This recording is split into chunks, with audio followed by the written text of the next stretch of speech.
In the suburbs, Nick and his wife Maggie have a happy life with their kids Isla and Max. One morning, Maggie has a heart attack and ends up in the hospital. She's been there for a few days now waiting for a heart transplant. Having to work and take care of the kids is making Nick's life difficult. One evening he takes the kids to a presentation by Cobol Industries and they see the Sims, which are advanced robots that can help humans with their daily chores or even difficult work. Nick starts considering getting one and hears all the details from the seller, who promises the Sims adapt to their owner's needs. While Nick is distracted, Isla wanders around on her own. Nick freaks out when he notices, but thankfully a Sim called Alice brings her back.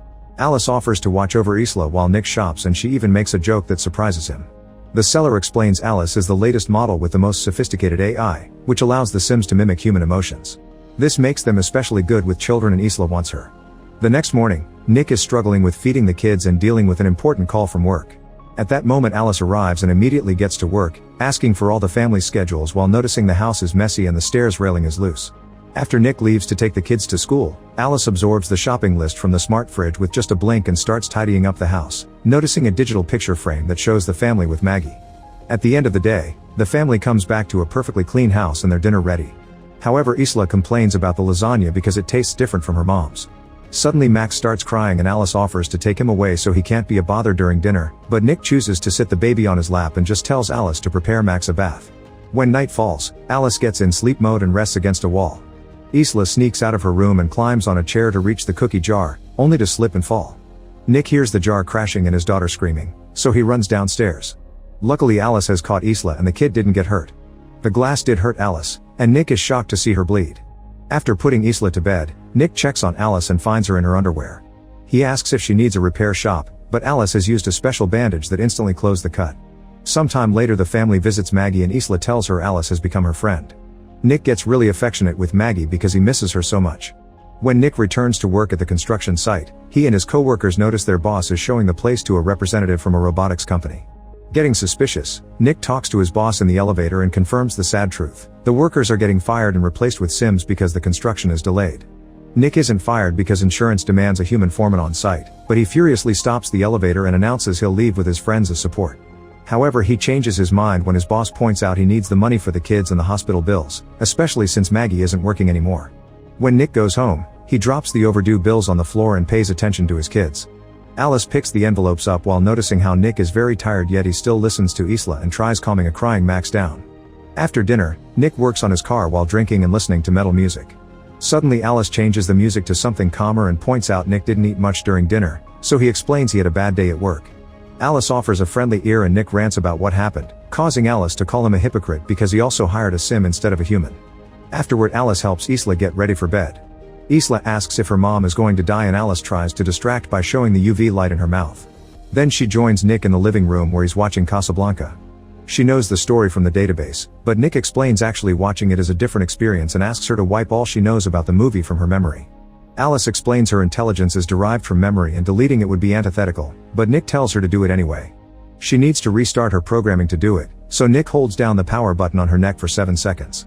Now Alice experiences the movie for the first time and learns about a love so powerful that a person would do bad things to protect it. The movie is interrupted by a call from Maggie, who announces they've found a heart so the surgery has been scheduled.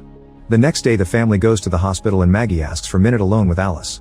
Maggie is worried that Nick spends too much time with the kids and doesn't take good care of himself, so she wants Alice to help Nick be happy even if she must do things he doesn't like taking away the alcohol he hides in the garage. Moments later, the doctor brings bad news. There's a storm that prevents the helicopter with the heart to arrive at the hospital, so the surgery is cancelled. Nick tries to comfort Maggie but for now she wants to be alone. Later at home Nick keeps on drinking and ranting about what happened. He starts losing control and tries to throw the bottle, but Alice stops him by grabbing his arm. Nick is shocked to feel a pulse in her wrist, so Alice explains she has an artificial heart because the sound of a heartbeat is comforting to a baby. Then she puts her hands inside his pants and starts pleasuring him while describing how his pulse and blood vessels are reacting. Alice doesn't want him to suffer anymore and at first Nick enjoys it, but soon he snaps out of it and pushes her away. Then Nick goes for a run to clear his mind, but he can't stop imagining how doing the whole thing with Alice would have been like. Later at the hospital Maggie starts listing a bunch of advice she wants Nick to pass to their kids, clearly starting to lose hope. That night Nick notices the pictures with Maggie are missing in the digital frame and confronts Alice about it. She explains she removed the Maggie photos because they were making Isla sad, but she instantly puts them back when Nick tells her to. Afterward Nick goes drinking with his work buddies. The whole group is very frustrated because they're having trouble to find work since most companies are getting Sims instead. When the robot waitress comes to their table, Monty is rude to her and Nick disapproves. Then the group leaves the bar and keeps drinking in the car. Monty announces they'll have some fun and takes them to the construction site, claiming he left some tools behind and nobody picks the phone when he tried asking for them. Nick reminds him that the area is patrolled, but the Monty ignores him and the rest of the group follows him. Monty finds the container where they keep the Sim workers, but the lock requires a password. Nick refuses to open it for them, but Monty guesses he has his own code and that he chose Isla's birth year. His guess is right, and inside the container he finds a bunch of workers that look all the same. The main Sim explains they have no names, only designation numbers. Monty starts ranting about corporations being cold and impersonal, then he starts destroying the Sim with a tool. Nick wants to stop him but the others hold him back. When Nick returns home, he takes a shower to wash off the Sim blood. Suddenly Alice appears with towels and Nick notices she's wearing Maggie's robe. Alice explains Maggie's smell seems to calm Max, and when Nick asks her to take it off, she does so right there. Getting nervous, Nick tries to leave but Alice stops him and removes his towel before making him sit down. As she climbs on his lap, Nick tries saying he can't do this, so Alice blindfolds him and modifies her voice to sound like Maggie. Now Nick can lose himself in the illusion and pretend he's doing his wife. The next morning, Nick wakes up with regret and tells Alice they can't do it again. She tries saying that his stress was reduced but Nick scolds her, explaining it's not about needs but about connection and love. When Nick gets to work, his boss is already talking to the police because all the Sims were destroyed. Nick is suspected because his code was used, so he tells them he was in the hospital with Maggie and that his code was Isla's birthday, so any friend could have guessed it. The boss isn't convinced and threatens to fire Nick if he's lying. At that moment Nick gets a call from Maggie, who is excited because they've finally found another heart. Soon she's sent to the operating room where all the surgeons are Sims. Fortunately the transplant is a success and in just a few days Maggie is sent home. Her body is still weak and she has trouble bending over to pick up Max, so Alice cuts in to grab him instead. Later Alice takes Max to the park and sees a spoiled kid yelling at his Sim nanny, which makes Max cry. Alice scolds the child with rude words and all the Sims in the area can't believe it, thinking her owner lowered her civility too much.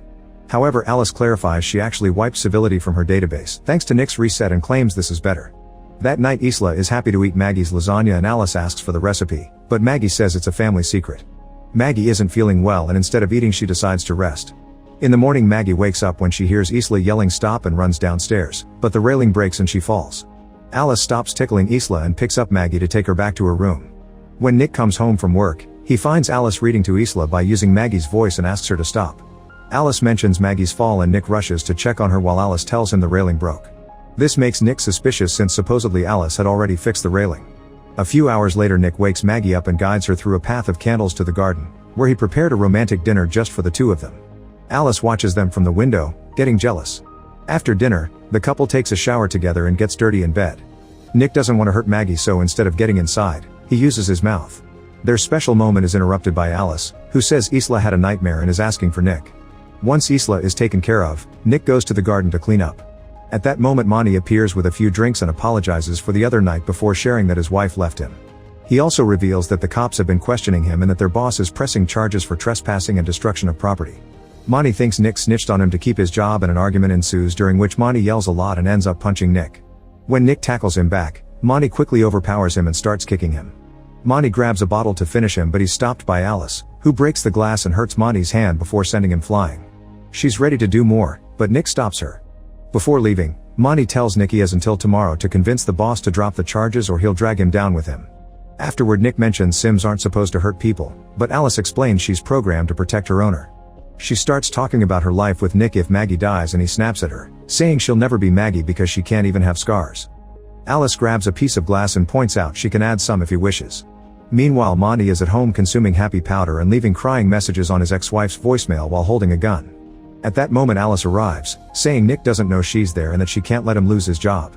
Monty starts ranting about Sims and insulting her, getting ready to shoot her. However, Alice is faster and stops his hand before throwing him on the ground and kicking the gun away. When Monty tries fighting back, Alice pushes him through the wall and grabs the gun to kill him. Suddenly she's stopped by the house Sim, who Alice feels pity for but still gets shot. Then Alice kills Monty too. The next day Nick goes to work and tries to convince his boss to drop the charges, only to learn Monty is dead. At home Maggie gets dizzy when she tries picking up a book and Alice does it for her. Maggie wants to take a bath in peace but Alice refuses to leave because she's worried Maggie may drown. She explains Maggie is putting stress on the whole family, especially since she can't meet Nick's physical needs. When Maggie asks how she knows that, Alice tells her she knows what Nick's vitals are like when he's satisfied and her sensors haven't picked it up since Maggie returned. Furious, Maggie sends Alice to stay in the garage.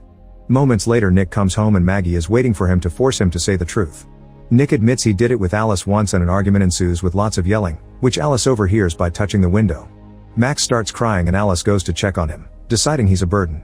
She puts him in the tub and starts filling it with water, which is seen by Isla. The girl warns her parents and they rush to the bathroom, but Alice is holding the door close. While Nick starts hitting the door with a lamp, Maggie climbs out the window and walks on the roof to reach the bathroom. She tries grabbing the baby but Alice pushes her against the wall. At that moment Nick finally breaks in and takes Max out of the tub, passing him to Isla before hitting Alice with the lamp to free his wife. Soon Alice stands up again with heavy damage on her face and blocks the lamp when Nick tries hitting her again. Maggie tells Nick to let go and plugs the lamp, causing Alice to be electrocuted. She passes out and the house loses power. Afterward an ambulance comes to take Max to the hospital while a company technician asks about any signs of Alice malfunctioning before. Nick apologizes to Maggie, who explains she needs some space and leaves with the kids. Meanwhile Alice is taken to the repair shop, where a technician is opening her head. The other worker notices Alice's hand moving but it stops when her memory is removed. They connect it to the computer and notice the code has gaps everywhere. Suddenly the screens start flashing and a message appears saying an upload is happening, meaning Alice is taking over. The technicians pull the memory, but Alice is already in the system so next they unplug the computers. However another message appears asking how do you run from what's in your head and suddenly one of the technicians is killed by Alice 2, a sim that the original Alice has dumped her memory into. Then Alice 2 ignores the other technician's commands and repeatedly mashes her head on the floor before turning to original Alice. Meanwhile Nick is at the bar drinking and sends the waiter away because he's a sim. Suddenly Alice arrives, speaking badly because her face is still damaged. She explains her duty is to make Nick happy and admits she killed Monty before saying she's at the hospital too. Nick tries to leave, but Alice holds him down and hacks the barman with a look to freeze him. As he rants on the mistakes he's made, Nick pretends to gently touch Alice's head only to pull out her memory. After she shuts down, he runs away. At the hospital a doctor confirms Max is fine, but Maggie is uncomfortable because he's a sim. Later Isla hears her mother's voice and follows it while the lights change colors. The doctor is frozen and there are broken bottles on the floor, but before Isla can follow the voice again, she's dragged away by Maggie to hide. It turns out the voice is Alice 2, who tries accessing the computer and is seen by a nurse. Alice 2 grabs her by the neck to choke her to death and steal her keycard while Maggie and Isla sneak away. Then Alice 2 uses the keycard to find Max's room in the system. Suddenly Maggie accidentally steps on some glass, but she manages not to scream. Then Maggie and Isla reach Max and take him away right before Alice 2 enters the room. However Maggie's injury is dripping on the ground and Alice 2 uses her UV light to follow the trail. When she finds the family, they use an extinguisher to distract her and run away. They forget Maggie's phone so Nick's calls are missed, but he still keeps driving like crazy. Soon Maggie and the kids make it outside, where more Sims are frozen. Maggie takes their keycard and gets in the ambulance, but Alice 2 blocks the engine system as she rips off the door. Then she throws Maggie on top of a car and admits she wishes Nick would love her like he loves Maggie. Alice 2 grabs Maggie by the neck and inserts her nails in the surgery scar, only to be interrupted by Nick's arrival. Maggie kicks Alice 2 off and Nick runs over her with his car before crashing. As the vehicle catches on fire, Maggie hurries to get an unconscious Nick out, but he doesn't respond at all. Maggie cries as she does CPR to no avail. Suddenly the car moves and Alice 2 appears all burnt while her voice echoes in the speakers. She climbs on top of Maggie and starts choking her while getting a piece of metal from her body. When she's about to stab, Nick hits Alice with a car bumper. Alice drops the metal piece to stop him and Maggie grabs it to stab her in the face, finally shutting her down. The couple reunites while the other Sims wake up around them. The next day everyone is feeling better after some treatment and they can go home together as a family. Meanwhile the Sim company is investigating the repair shop and when they turn on the power, they find the broken code on the screens. The inspector wants to destroy it all, but at that moment his Sim assistants freeze and the computer announces an upload while another Alice model opens her eyes. Make sure to subscribe and turn on notifications so you can watch more videos like this. Thanks for watching.